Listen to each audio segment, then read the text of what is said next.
Thank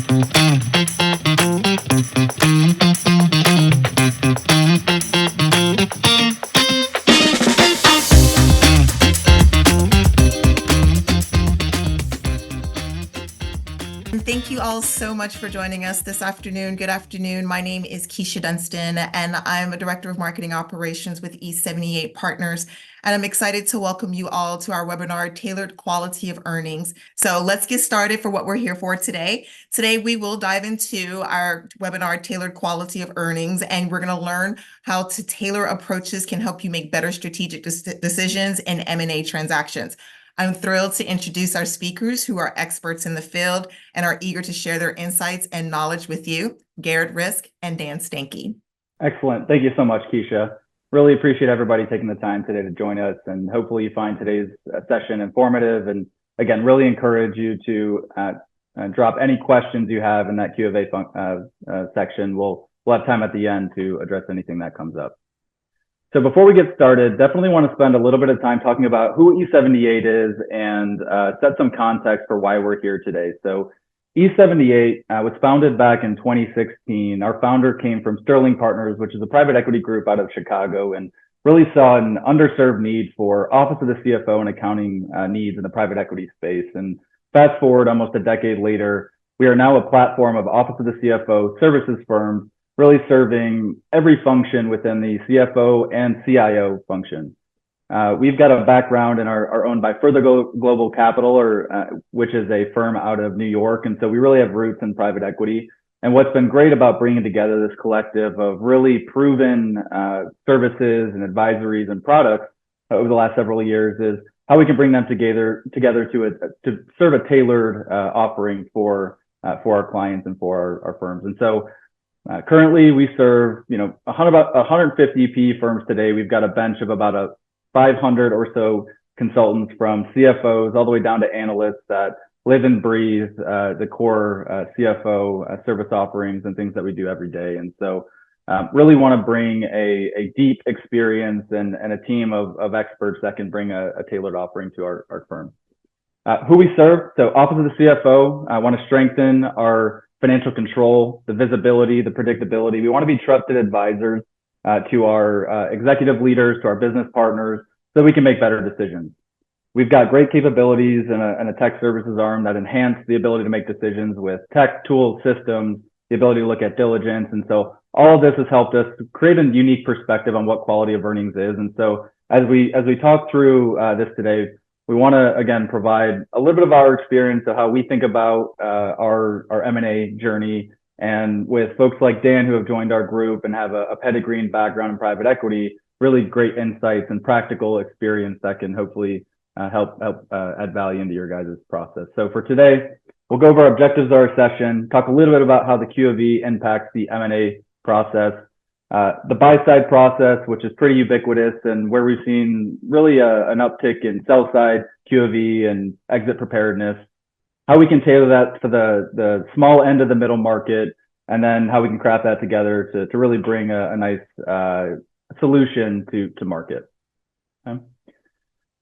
So in terms of objectives, we'll talk specifically about the quality of earnings, and we've hit on a lot of this and really want to make sure that as you guys go through and we talk through our experience, we've got the right framework to go through this. So jumping right ahead, I want to do a quick introduction. So I've talked a little about E78. I can do an intro on myself, Managing Director of our Office of the CFO Platform Services Group. I've had the great fortune over the last decade or so in working with hundreds of clients, identifying problems over the investment lifecycle and finding ways to bring tailored solutions. And would love to give Dan an opportunity to give a little bit of background on his experience and profile. So Dan, would love to pass it over to you and just do a quick intro. Yeah, great. Thanks, Garrett. Hey, Dan Stankey here. Thanks to everyone for joining this webinar. I've got about 18 years in private equity. Those are the last 18 years up through today. The first 9 of those 18 years were spent with the Riverside Company in Cleveland, and I worked with the microcap fund. So I was there when we started the fund, got very involved with smaller companies, basically, and as a result, learned a lot about the QoE process as kind of a customer of the process, if you will, and then went on to form my own firm called Outliers, which worked again with private equity firms. And we were pretty much dragged into QoE by one of our clients who had a need to do a lot of QoE projects in a very short period of time. So they looked us up, and we began working with them at that point. So I'll turn it back over to Garrett to get into the rest of the program. Excellent. Thanks, Dan.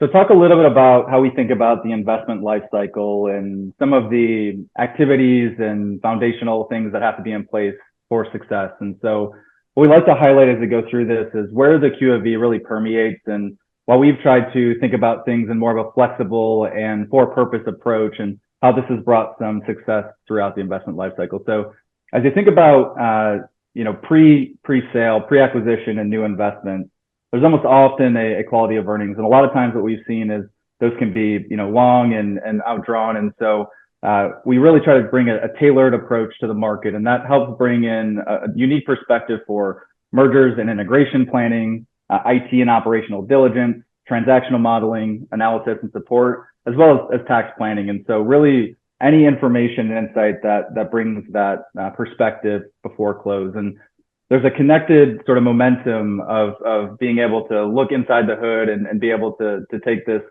refined approach and fast forward post-close to 100-day planning, post-merger integration and execution. So we've got great teams of experts, and we've crafted our learning and approach around how we can do this from an interim leadership perspective, bring in back office support. Oftentimes, if we're doing an analysis and there really isn't a lot of institutional foundation around finance and accounting, perhaps they need an outsourced offering. So come in and build the capabilities around FP&A and accounting, and then serve as that outsourced provider. And so as we think about E78, as we think about what we've seen for Dan, Dan and I have seen across the investment lifecycle, really taking that one-stop shop approach creates a unique perspective across our offering here. As we fast forward and we built some of that foundation, we think about transformations around process and platform and leadership. As you grow to a certain level, as you acquire different entities, there's different requirements, regulatory requirements, reporting requirements, lender and debt covenant requirements. And so being able to take a comprehensive approach, but be able to simplify where it makes sense and go into programmatic M&A and tailored QoE lights, it really creates a nice continuum of where do we scale up and scale down to meet our clients where they need and meet our partners where they need. And so as we go through today and as we talk through the information that we've gone through, I think you'll see that it's really important to meet the client where they need, identify the pain points, and create a specific approach. The last thing is on a QoE perspective. So as you think about sell side and exit preparedness, taking a really a structured approach can create a lot of momentum and value. And so as we go through, what we wanted to start, before I pass it over to Dan to take through some more specific information here, what is the quality of earnings and how do we really define it? So typically it's an assessment that really scrutinizes the financial health and the performance of a company, often 2 or 3 years. Certainly can extend longer than that. We can go shorter periods, and it's tailored for purpose, but it's meant to evaluate the validity, the accuracy, and really the sustainability of reported earnings and working capital. Can you prove out the cash? Do we feel confident in the earnings that are stated? And do we feel confident that if we were to project this into the future, this is something that can create the value that we want to within the deal terms? And so the 3 main pillars that we often focus on are around earnings and cash authenticity. So what does adjusted EBITDA look like, and what add backs do we need to make sure that they're normalized and adjusted to whether it's GAAP compliance or whatever compliance that we're working with based on the environment that we are supporting? Did we learn the business to understand how the operations are happening, what decisions were made, and ultimately get a picture of, do we understand what we're buying? It supports the investment diligence lifecycle, so we can use this information to influence price, terms. Strong terms negotiation is almost always a value capture a portion of the investment lifecycle. And so having visibility into what are the most volatile assumptions that could influence cash flow needs, working capital needs, debt needs, and ultimately the return that anybody in the M&A journey is searching for. How do we use that as a strategic advantage? And then ultimately a tailored and focused quality of earnings should really streamline the M&A process. If you've got the right insights, the right recommendations and data early in the process, then you can make decisions that don't drag out, closing the process and can, save, let alone legal fees and transaction fees, but momentum and the very reason why you're likely buying that company in the form of operational throughput and, some of the things that the business or the target is currently trying to produce as a business. And so as we go through, it's very important again on both the buy and sell side. So with that, I would love to pass it over to Dan to talk a little bit about his experience and some learnings on the M&A journey here. Yeah, thanks, Garrett. Appreciate it. I'm just going to touch on a few points that Garrett brought up. So, yeah, on the buy side, the QoE process is part of the due diligence, right? In fact, it's a key part. It's also pretty much where the money starts being spent. In other words, the buyer in this case will now have to commission the work to be done, and fees start to get rung up at that point. I will also add, especially on the buy side, that's typically if there's going to be a blow up in the purchase price, so for example, in the letter of intent, there's a value that's been ascribed to the company based on some level of TTM or trailing 12-month EBITDA. If the QoE process indicates that the actual EBITDA is lower than that, that's where the deal may be repriced, or it could actually terminate at that point, conceivably. On the sell side, it is a key part of an exit process. So we have a service that we provide called Readiness for Exit, and certainly a QoE sell side is a key part of that, and we'll talk about that in a minute. One of the big areas too here for the QoE is just to identify the business risk. As part of the QoE, we're getting a really good look under the hood of the business, and there may be some risks identified as part of that process which hadn't surfaced before. And this is a great time for us to bring those up to the potential buyer or seller so they understand the risk that they may be taking on. Another key part is the context of the accounting. So a lot of the companies, and we'll talk about the small end of the middle market in a minute, but a lot of companies at that level aren't really following GAAP. And this sort of has to be taken into account when you look at QoE. And a lot of that sort of adjustment, if you will, to the EBITDA to get to your trailing 12-month will include add backs and any normalization. So an add back being something that is non-recurring, probably not going to repeat. And if you really wanted to look at the forward-looking EBITDA of the business, you have to take some of those expenses into account and add them back to net income to get down to your adjusted EBITDA. Normalization adjustments are similar, but they would be taking into account things that in the state going forward, you're going to have to consider usually as an additional cost to the business, which isn't in there now. And a lot of times, a good example would be an audit. So an annual audit fee would probably be built in as a normalization adjustment, just so everybody knows kind of the forward look at the EBITDA. I put in here just the multiplier effect. So both the TTM adjusted EBITDA with add backs and normalization entries, they're going to be multiplied by a multiple that people have assumed for the business. So for example, it might have an 8x, so 8 times EBITDA. And so every dollar you find as an add back is actually worth, let's say, $8 in terms of the purchase price. So it has a significant impact potentially on the purchase price. Switching over from EBITDA now to net working capital, the idea here is really to look at what the historic need is for working capital in the business. It also helps to set what's called the working capital peg, or kind of the targeted. It's usually an average of the historic net working capital, but it gives everybody an idea of what the net working capital requirement will be for the business. And then for the buy side, this is a good time too to use QoE to look for improvement ideas post-close in the business. And these can be then cashed in, if you will, by the buyer after close. So yeah, traditional QoE process, A lot of the processes, certainly that I saw at Riverside over the 9 years that we were doing deals, were really focused on larger companies. They didn't necessarily take into account very well in terms of the fees and hours, what a small company really needs from a QoE process.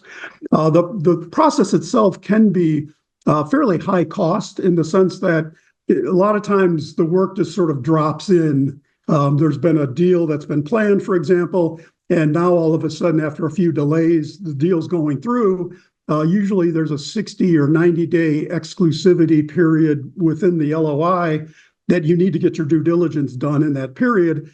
And all of a sudden it's kind of hurry up and wait. So now you're out of the waiting part and you need to move to get the QoE going. So it's kind of very sort of suddenly oftentimes just dropped in. The quick turnaround is part of the exclusivity. A lot of times it's particularly with an industry that has a lot of regulation in it.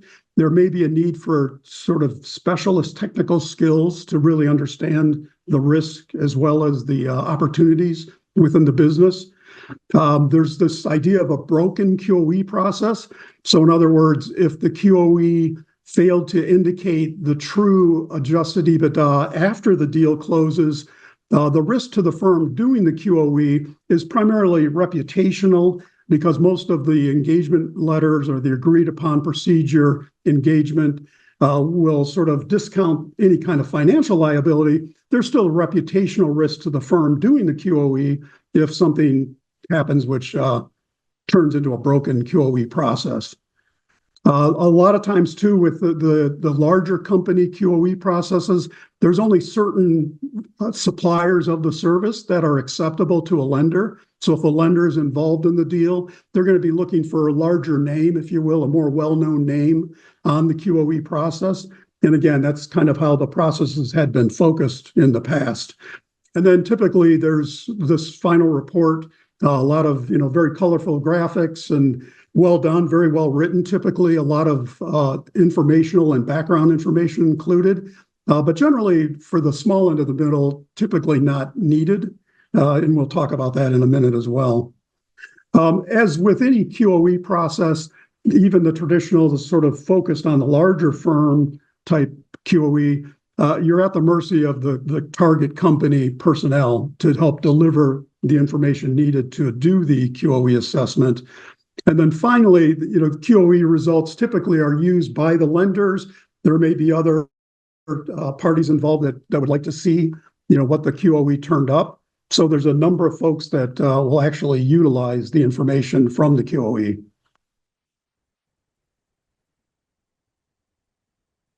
One thing we mentioned earlier is just around sell-side QoE. So this was relatively unknown, I would say 10 to 15 years ago. This is where the seller of a company actually will contract to have a QoE done on their own company. And again, usually it's incorporated with an overall exit readiness plan, QoE being a big part of that. The goals really are to identify any risk, add backs, normalization adjustments, and any opportunities for cost savings or synergies that are coming that would be uncovered, if you will, by this sell-side QoE. Ultimately, the seller's trying to find out, what are my warts? If I take this company to an auction process, what are the warts that a buyer may see, and what do I do about them before I take the company to an exit process? When you have a determination of EBITDA that is actually lower than the seller's numbers, that's where you get into sort of a reappraisal or a repricing of the deal in the mind of the seller. The cost for having that come out during the buyer's QoE process can be significant. At that point, both sides have now spent some cash on the process. And if the seller's EBITDA is higher and the deal needs to be repriced, that comes out during the buy side, it's going to be an issue. There's some money now that's been lost. On the other side, the seller wants to find out really what are my adjustments that I can put in there for adjusted TTM EBITDA. Likewise with add backs, do I really know all of my add backs and have I taken full measure of them in my adjusted EBITDA? yeah, again, if you miss one, the buyer is not likely to tell you that you've missed one on the sell side. So yeah, be aware of it and try to build them into your numbers, and ideally you'll help bolster your sell price. Finally, yeah, sell side QoE, it wouldn't be uncommon for the sell side QoE to actually cause a delay in taking the company to market, mainly because the sellers then realize that they've got some work to do that they hadn't planned on before. And now the QoE, sell side QoE has brought those to the surface, and now you can address them as part of your exit process. So just a contrast of the buy side and sell side. I thought this would be interesting just to sort of show how they're different and how they're the same. The first two, both for TTM EBITDA as well as net working capital, pretty much the same. Both sides want to know kind of what that number is. On the buy side with add backs and normalization, they're going to be more conservative typically on what they're going to account for and what they're going to accept in terms of both add backs and normalizations. On the sell side, it's probably in your best interest to be more aggressive with add backs that you've identified and normalization adjustments. Typically, you'll find that some buyers will reject or discount some of the add backs the seller brings to the table. That's all part of the process. But again, if I were on the sell side, I would be trying to be more aggressive on those add backs and normalization adjustments. To some extent, the add backs in particular can be a bit of an art form, to figure out kind of what they are and how to value them. Both sides want to identify the business risk for both the buy side and the sell side. On the sell side, though, you really want to identify the risk and then figure out how to mitigate them or how to make them not as meaningful potentially to the buy side. So you want to take action if you can to mitigate those risks. Likewise, both sides want to know what sort of issues they may have with gap deviations. Typically, what you'll see in the small end of the middle, and frankly, even in the middle market companies, is cash to accrual or a modified accrual basis of accounting that really needs to be shorn up. And from a quality of earnings standpoint, you really need to take those into account. So if you've got a cash to accrual adjustment, for example, oftentimes it'll be kind of accrued payroll, accrued PTO, various liabilities that haven't been accounted for in the past because they were mostly cash basis. Those ones you'll definitely want to quantify at least the beginning of the TTM and the end of the TTM period, so you know what the net impact was, and then you can dig deeper if it's significant. Synergy opportunities. So this could be, what other opportunities to improve the business exist. The sell side wants to do this because they can bring those to the buyer and say, hey, we haven't taken advantage of these opportunities, but you certainly could as the new owner of the company. And likewise, on the buy side, they'll be looking at the same sort of things, but they'll also be interested in, hey, if we take this company and put it in with these other, like a platform we already own, what are the benefits from a synergy standpoint to doing that? Maybe cost savings or some sort of a market improvement or product line extension that might be there that you could take advantage of on the buy side. A lot of times too, on the buy side, they'll begin planning for the integration of that business. Again, if it's an add-on being put into a platform, that planning can begin as soon as you start to get a feel for the business and begin to look at where there may be some redundancies. On the sell side, they're going to be looking for ways to show the buyer where there's some other opportunities to take benefits into the future. So, one of the favorite ones is, maybe an integration of systems that hadn't been completed yet by the seller, and they feel as though that could be a synergistic value going forward. You'd probably want to bring it up and say, hey, we're leaving this, sort of meat on the bone for you, or we haven't entered this market yet. That's meat on the bone for you to take advantage of as the buyers of this business. Again, sort of enhancing the overall picture for the buyer. On the buy side, they'll look to plan, how are you going to position this opportunity, this new deal that you're doing, with any lenders that you may be involving in the project as well. So they would have to fund some portion of the purchase price. You want to have a good plan for positioning this deal for them so they understand the benefits to them of taking part. And then last step here for, especially on the buy side, is a lot of the work that's done during QoE. So the building, for example, of a large sort of Excel model going back 2 to 3 years of history. And oh, by the way, it's been adjusted for cash to accrual adjustments. That's a pretty valuable thing to have then as you look forward and you start to put in the new months as you go through the year, to have that basis as your starting point for your 3-statement model is a great thing to have.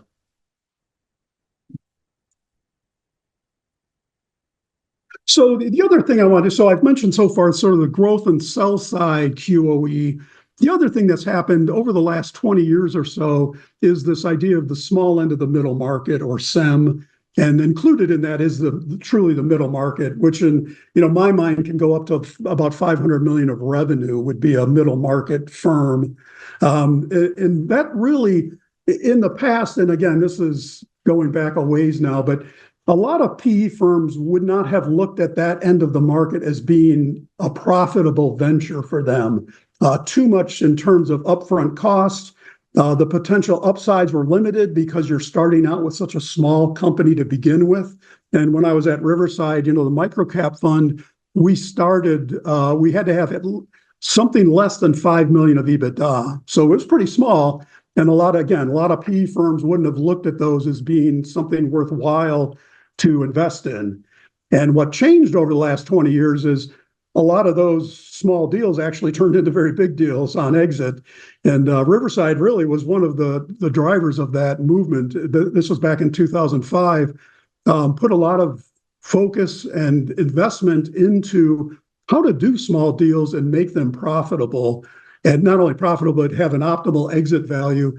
And a key part of that was around add-ons. So you buy a platform, could be a relatively modest platform, say 4 million of EBITDA, but then you can add to those platforms, and there is no limit on the EBITDA for an add-on. So you could do an add-on, which is 10 million of EBITDA, and put it with your $4 million platform, and now you're talking, fairly significant EBITDA numbers when taken by a multiple, significant value being driven.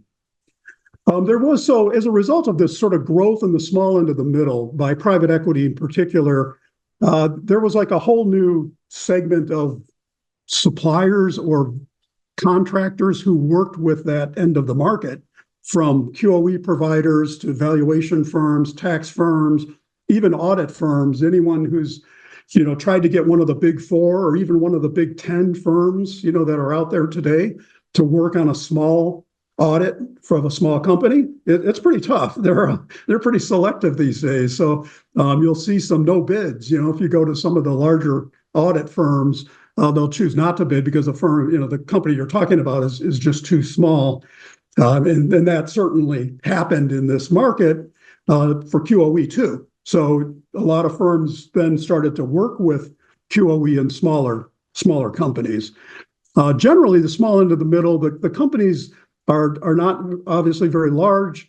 They're not overly complex typically. Business models fairly straightforward. And the risk profile as a result usually is clear cut and more straightforward. You can sort of understand the business and then what the inherent risk might be. We were talking about this just earlier today. I had a call with one of our clients. In fact, it was the client that really, as part of Outliers, my firm that was purchased by E78, they were the ones that really brought us into the QoE world, if you will, on the small end of the middle. And we were talking about, the risk involved in this company and the tariffs that were just announced by the Biden administration on Chinese products and so on, and how that might impact this purchase of this company.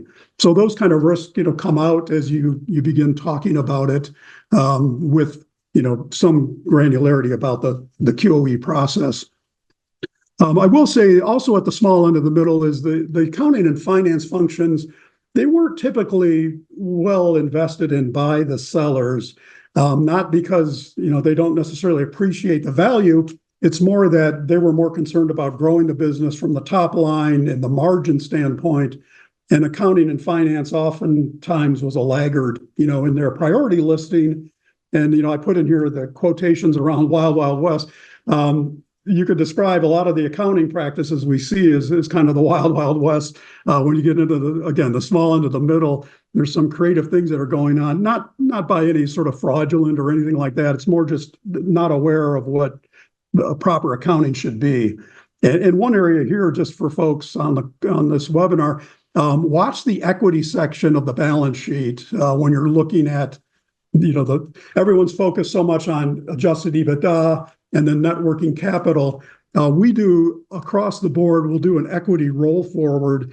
And because of just sort of ignorance of GAAP accounting, you'll oftentimes find buyers putting entries through the equity section which don't belong there. And if they're debits, they're typically expenses that haven't been accounted for in the P&L yet because they actually went through the equity section. So in doing the roll forward, it helps to identify if there's something funny that got into the equity section that didn't belong there, and then those can be surfaced and you can deal with them. The interest from buyers QoE is generally limited to adjusted EBITDA and net working capital. So those are the focus of what we'll talk about as sort of a tailored QoE approach, where we'd like to have those two items really nailed down for the client. Again, that's going to be their focus. That's 90% of the game in QoE is related to what is the adjusted EBITDA number, and then sort of behind that would be the historic net working capital. And just finally, in terms of the small end of the middle and the middle market, that's where E78 plays a lot. That's our home turf, if you will. A lot of the firms, again, that typically do QoE, they look at QoE for any firm through the lens of a much larger firm. So you're going to see that in how they go about doing their procedures. You'll see it in the heavy duty report that you'll get, and you'll see it, frankly, in the fees as well. So now that we've talked through the sell side QoE process, which is part of an exit readiness program, we've talked a bit about the small end of the middle, and now how do we tailor this project, if you will, the QoE process for the small end of the middle market? And this is where we say what's really important to the client. Again, we'll start with adjusted EBITDA, and we'll have that net working capital as well. But are there other things in there that they would like to know about the business that we're going to have a chance to see, right? We're going to come into the business at a very low level. We look at general ledger activity kind of level of information, transactional stuff that we can then provide them with some feedback about the business. So that's what we mean when we say what they feel is important. A number of deals in this space also won't have a lender necessarily. So you're really just working for the firm that's on the buy side or on the sell side, but they're very specific as to what they want. You do have to consider these non-GAAP accounting. Again, cash to accrual is a typical one. We do verification steps as well. So most QoE processes include these. So the big one is a cash proof, comparing cash in the bank, deposits, I should say, into the bank versus revenue, and then reconciling wage and salary expenses to W-2s, et cetera. A lot of communication is needed during this process. These are very short time periods. We generally can finish a QoE process in the small end of the middle within a 2 to 3 week period. But to do that, you need to be in constant contact with the sponsor. So the PE firm that's sponsoring you, so they know what you're seeing, any adjustments to the adjusted EBITDA that the sellers brought forward, and anything else that they may want to dig in deeper. And then finally, we because of the fact that these are small deals, typically under a 60-day LOI, a lot of times you have to move through them pretty quickly. So once we get the information, we need to turn it around really quickly as part of the value prop that we have for the sponsors.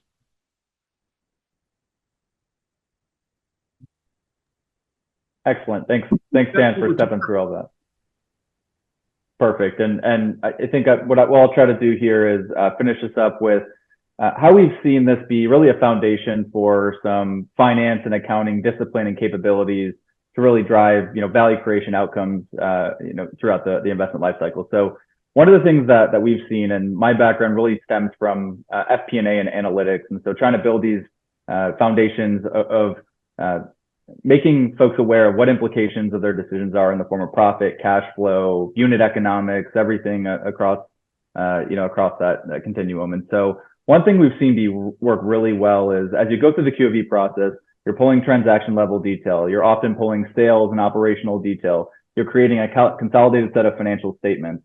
And if we can structure the data and the mapping and the transformation and logic to get to financial statements in a way that can be used not only for assessment of the quality of earnings, but structured in a way that actually operates the way the business makes decisions. So looking at things like gross margin or contribution margin, it creates a really good foundation and blueprint for what does this look like post-transaction? Because immediately once you get done with the deal, then what are my big profit drivers? What are my big cash cows? Where is their net working capital inefficiency? And what decisions can I actually make to go and affect change? And so using this as a toolkit and a foundation for your 5-year strategic planning and your operational modeling creates a nice connective tissue pre and post close. And then as you invest and build out additional capabilities for performance management and things like that, it allows you to really drive pace and quality of insights.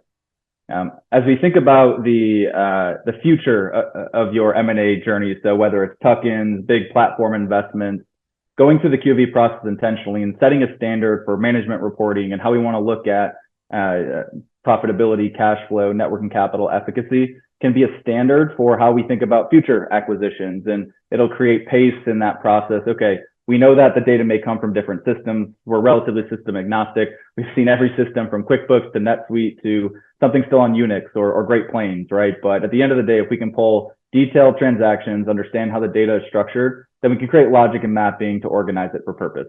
And that helps drive pace for reporting requirements in the future. You have new lending requirements, covenant reporting, and so that helps drive ability to move forward. As you think about interviewing the sellers and buyers and the business leaders and decision makers, you learn a lot about the business. You learn a lot about the impact of decisions to how that impacted profit and cash flow, what was up to standard, what wasn't. And so as you go through that process, as you build the infrastructure to run scenarios, you can build a knowledge base for risks and opportunities to go and address pre and post close. Part of this process is also education.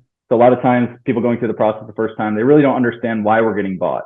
How does this create more value? What do I need to do to help? How does this impact me? And so creating the connection of what actually creates EBITDA improvement or enterprise value improvement, or how this enhances the vision because it opens up the capital so we can make investments to grow even faster and open up those opportunities. Those are all things that create a lot of cohesion to then drive better decisions post close. And then finally, as you create standards for performance and operational management, you can use this as a way to say, okay, well, what do I need to go and invest in and fix now versus what can I delay and wait in? A lot of times, if you set up the right decision-making framework early on, especially in some of the smaller deals, maybe you can delay the hire of a high-cost CFO for 3 to 6 months because you've got enough financial visibility with the partnership of a QoE and some strategic finance support in order to make the decisions and then bring in the right leader once you really know what focus needs to be operational or maybe strategic building. And so creating that continuum and that connection is really a powerful way to take the QoE and build upon that for future growth. Okay. And then the last thing here is just want to hit on how E78 brings us together and how we really go to market with our tailored QoE offering. We talked a little bit about our approach, our focus on supporting the full investment lifecycle. And so we bring, to the market deep experience. We've got CFOs and finance and accounting experts that have lived and sat in seat, have been consumers and producers of QoEs. And what that allows us to do is take a tailored approach. Typically takes anywhere between 2 to 4 weeks to go through a QoE process. Again, general range, but costs anywhere between 15 to 35K. And really what's important there is relative to what you see in some of the bigger players for a traditional QoE process, that's significant cost savings. And so as Dan mentioned, it's opened up opportunities to consider investments that maybe before thought inaccessible and helps create additional value creation and capture opportunities. And so again, we like to meet the clients where they're needed. We identify pain points. Often there's key pillars in the QoE that will permeate throughout all of our assessments. And then based on what we hear and learn and figure out throughout the process, we'll bring tailored experts and process and perspectives to really make sure the deal gets done on pace with high quality and in a cost reasonable way. Great. So that's everything we wanted to go through today. I did see a few questions here, so I did want to spend some time going through that. Maybe I can pull up and we can go through the questions. And again, any questions that don't get answered, we will send an email follow-up so that way every question does get addressed. But in the last few minutes here, maybe we can hit on a few. So the first one here, and Dan, maybe I can maybe pass this one for you to address. What has been the reaction to a tailored QoE process from lenders? Yeah, so with lenders, typically we will have a call with them. So it could be the PE sponsor, E78 as well, then as the lender. Let them ask questions going through our Excel workbook. So all of our work is actually documented within the workbook. We'll go page by page, tab by tab through that book if necessary to help give them some comfort as to our processes. We've had situations where they will ask for a specific area to be looked at deeper, and then we'll go and we'll do that to help make the lender as comfortable as they can be with the deal. A lot of times what we'll see though too is these smaller deals are typically add-ons to an existing platform, and there may not be a lender involved. So, when we have had lenders involved, we're happy to sit down and take them through it. Eventually, they get comfortable with it because they know our process and they saw, what our results were. Excellent. Thanks, Dan. So I have another question here, and maybe I can take this one. Can you give an example of how you started with a QoE process and then evolved that capability over the investment lifecycle? So one example, we came in to do some buy-side diligence for a target acquisition, and there was already an M&A strategy to go and buy additional sites for a similar business. And so what we did in the QoE process is we built the typical QoE workbook and hit on all the elements that Dan walked us through today. We also built a forecasting capability, and as I mentioned in our prior slide, structuring the drivers and the actual structure of the model, the way the business operates, allowed us to look at base business, create some assumptions around the acquired entities where we actually had access to talking to those and built a model that created maybe 75% of the groundwork of the model that we actually now use today, 4 or 5 years later, post 7 acquisitions. And so what we were able to do is build that foundation, use that as a decision-making tool. We would double-click and expand on that as entities were acquired, as new service lines were added, as we needed to look at new cuts of the information. And we use that to build reporting, to facilitate the budget process. And still a lot of those same fundamentals that we discern in that QoE process are still there today. And so I think it's a good example of how this process, if done well, can be a first step to a high-value process with our clients.